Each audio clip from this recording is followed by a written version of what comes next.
Friends, வேப்ப மரத்தை வந்து அம்மானும், அரச மரத்தை வந்து அப்பானும், இது துளசியை வந்து ஸ்ரீதேவி, அதாவது மகாலட்சுமி அத்தைன்னு சொல்லி நம்ம வாழ்ந்தோம் அந்த காலத்தில்.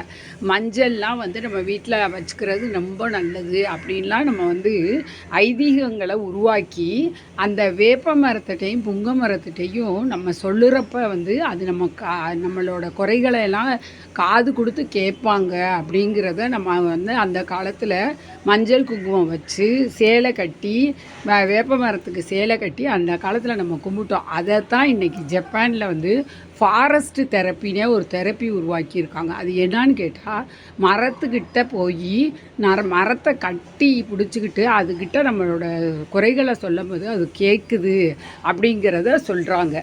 அதாவது தமிழனை பார்த்து தான் எல்லாருமே ஃபாலோ பண்ணிடுறாங்க.